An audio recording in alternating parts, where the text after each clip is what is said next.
നമസ്കാരം. ഇറാൻ ഇസ്രായേലിനെതിരെ കളത്തിലിറങ്ങിയതോടെ ലോകം ഉറ്റുനോക്കുന്നത് മൂന്നാം ലോക മഹായുദ്ധത്തിലേക്ക് കാര്യങ്ങൾ എത്തുമോ എന്നാണ്. ഇരു വിഭാഗത്തിന്റെയും ശക്തി പരിശോധിച്ചാൽ ഇസ്രായേലിന് മുൻതൂക്കം കിട്ടുമെന്ന് പറയപ്പെടുന്നുണ്ട്.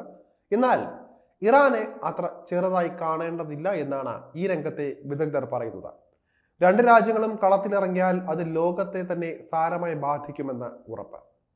സംഘർഷം വലിയ യുദ്ധത്തിലേക്ക് വഴിമാറിയാൽ റഷ്യയും ചൈനയും ഉത്തര കൊറിയയുമെല്ലാം ഇസ്രായേലിനും അമേരിക്കയ്ക്കുമെതിരെ വരാനാണ് സാധ്യത.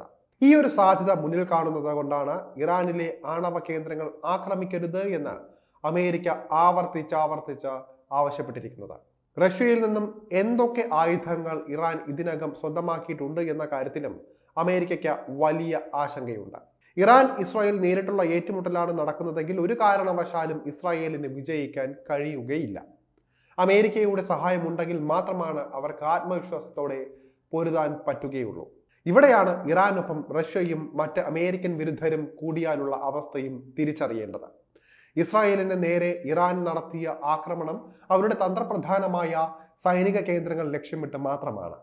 ഇസ്രായേൽ ഗാസയിലും ലബനനിലും ചെയ്തതുപോലെ ജനവാസ കേന്ദ്രങ്ങൾ ഒരിക്കലും ഇറാന്റെ ടാർഗറ്റ് ആയിരുന്നില്ല.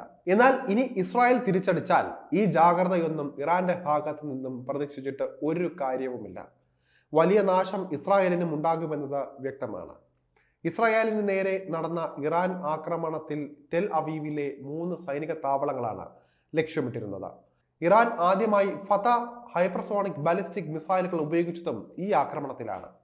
മിസൈൽ അയൺ ഡോം പ്രതിരോധത്തെ തകർത്ത് ഭൂമിയിൽ പതിച്ചു എന്നതിന് തെളിവുകൾ ഇതിനകം തന്നെ പുറത്തായിട്ടുണ്ടെങ്കിലും നാശനഷ്ടം എത്ര എന്നത് ഇപ്പോഴും ഇസ്രായേൽ വെളിപ്പെടുത്തിയിട്ടില്ല. നാണക്കേട് ഓർത്താണ് ഇക്കാര്യം വെളിപ്പെടുത്താത്തത് എന്ന് തന്നെയാണ് സംശയിക്കേണ്ടത്. ഇസ്രായേൽ ചാര സംഘടനയായ മൊസാദിന്റെ മൂക്കിന് താഴെ വരെ വീണ് ഇറാന്റെ മിസൈൽ പൊട്ടിത്തെറിച്ചെങ്കിൽ അത് അമേരിക്കൻ ചേരിക്ക് നൽകുന്ന മുന്നറിയിപ്പ് വളരെ വലുതാണ്. ഇറാന്റെ ആക്രമണത്തെ പരാജയപ്പെടുത്താൻ ഇസ്രായേലിനെ അമേരിക്ക സഹായിച്ചിട്ട് പോലും അനവധി മിസൈലുകൾ ഇസ്രായേലിൽ പതിച്ചത് അമ്പരപ്പിക്കുന്ന കാഴ്ചയായി മാറി. ലോകം വീണ്ടും ഒരു മൂന്നാം ലോക മഹായുദ്ധത്തിന്റെ ഭീഷണി നേരിടുന്ന സാഹചര്യത്തിൽ ഇറാന്റെയും ഇസ്രായേലിന്റെയും സൈനിക ശക്തി എത്രത്തോളമാണ് എന്നത് കൂടി നമുക്ക് പരിശോധിക്കേണ്ടതുണ്ട്. ബ്രിട്ടൻ ആസ്ഥാനമായുള്ള international institute four strategic studies പ്രസിദ്ധീകരിച്ച ദ മിലിറ്ററി ബാലൻസ് 2023 അടിസ്ഥാനമാക്കി പുറത്തുവിട്ട കണക്കുകളാണ് പറയാൻ പോകുന്നത്. ഇത് പ്രകാരം ഇറാൻ കരസേനയിൽ 3,50,000 സൈനികരും പ്രത്യേക സേനയായ IRGCയിൽ 1,90,000 പേരുമാണ് ഉള്ളത്. നാവികസേനയിൽ 18,000, വ്യോമ പ്രതിരോധത്തിൽ 15,000 പേരും ഇറാനുണ്ട്. ഇതടക്കം 6,10,000 സൈനികരാണ് ഇറാനിലുള്ളത്. ഇതിനെല്ലാം പുറമെ ഇറാന്റെ കൈവശം 3,50,000 കരുതൽ സേനയുമുണ്ട്. 18 വയസ്സിന് മുകളിലുള്ള ഇറാനിയൻ പുരുഷന്മാർക്ക് സൈനിക സേവനം നിർബന്ധിതമാണ്. ഇതും ഇറാന്റെ കരുത്ത് വർദ്ധിപ്പിക്കുന്ന ഘടകമാണ്. അതേസമയം ഇസ്രായേൽ സൈന്യത്തിൽ 1,26,000 പേരും നാവികസേനയിൽ 9,500 പേരും മാത്രമാണ് ഉള്ളത്. വ്യോമസേനയുടെ കരുത്ത് 34,000-ൽ ഒതുങ്ങുകയും ചെയ്യുന്നുണ്ട്. ഇതടക്കം 1,69,500 സൈനികരാണ് ഇസ്രായേലിനുള്ളത്. അവരുടെ കരുതൽ സേനയുടെ അംഗസംഖ്യ 4,65,000 ചില ഇളവുകളോടെ 18 വയസ്സിന് മുകളിലുള്ള മിക്ക യുവാക്കൾക്കും സ്ത്രീകൾക്കും നിർബന്ധിത സൈനിക സേവനം ഇസ്രായേലും ഏർപ്പെടുത്തിയിട്ടുണ്ട്. 2024 ഏപ്രിലിലെ Stockholm International Peace Research Institute പ്രസിദ്ധീകരിച്ച റിപ്പോർട്ട് പ്രകാരം 2023 ഇറാൻ $10.3 ബില്യൺ സൈനിക ചെലവായി രേഖപ്പെടുത്തിയിരിക്കുന്നത്. ഇത് 2022 നിന്നും 0.6% വർധനവാണ്. അതേസമയം 2023 ഇസ്രായേൽ $27.5 ബില്യൺ ചെലവഴിച്ചു. 2022 നിന്ന് 24% വർധനവ് അവിടെയുണ്ടായി. ഒക്ടോബർ 7 ശേഷം ഗസയ്ക്കെതിരായ യുദ്ധത്തിന്റെ ഭാഗമായാണ് ഈ കുതിപ്പ് ഉണ്ടായിരിക്കുന്നത്.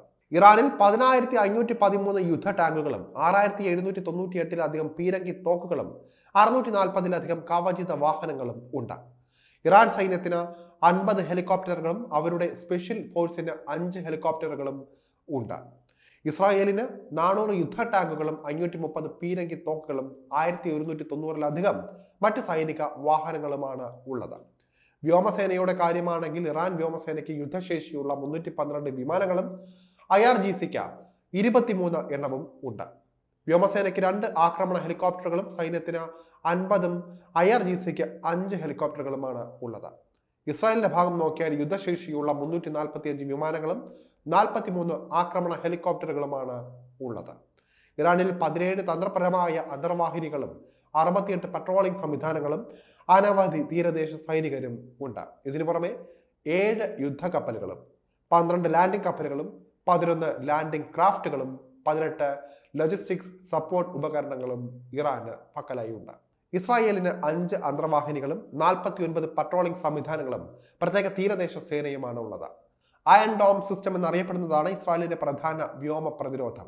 ഇതിനെ കഴിഞ്ഞ ആക്രമണത്തിൽ ഒരു പരിധിവരെ തകർക്കാൻ ഇറാന് സാധിച്ചു എന്നതാണ് ഇസ്രായേലിനെ ഞെട്ടിച്ച ഒരു കാര്യം. ഇക്കഴിഞ്ഞ ഫെബ്രുവരിയിൽ ഇറാൻ പേർഷ്യൻ ഭാഷയിൽ ഇടിമുഴക്കം എന്ന അർത്ഥം വരുന്ന ഹ്രസ്വദൂര താഴ്ന്ന ഉയരത്തിലൂടെ കടന്നു പോകുന്ന ഹസറാഖ് എന്ന പ്രതിരോധ സിസ്റ്റം സ്ഥാപിച്ചിട്ടുണ്ട്.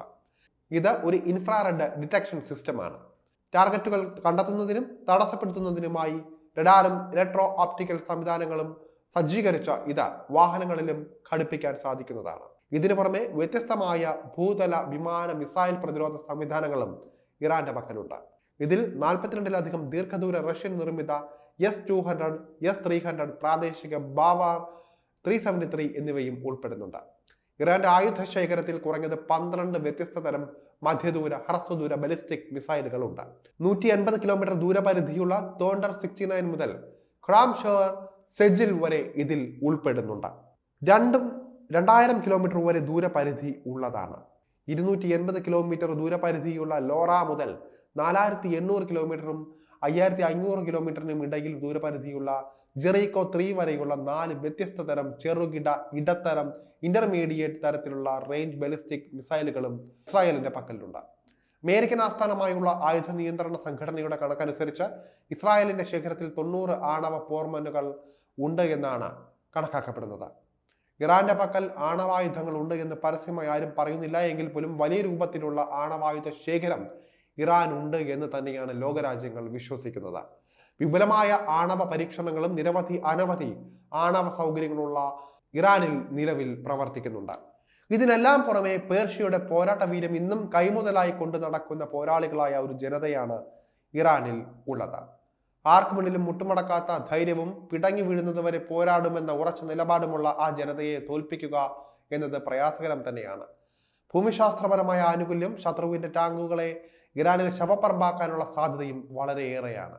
ലെബനനിൽ കയറിയ നിരവധി ഇസ്രായേൽ പട്ടാളക്കാർ കൊല ചെയ്യപ്പെട്ട സാഹചര്യത്തിൽ ഇറാനിൽ അതിക്രമിച്ചു കയറുക എന്നത് ശത്രുക്കളെ സംബന്ധിച്ച ഏതായാലും ആത്മഹത്യാ പരം തന്നെയായിരിക്കും.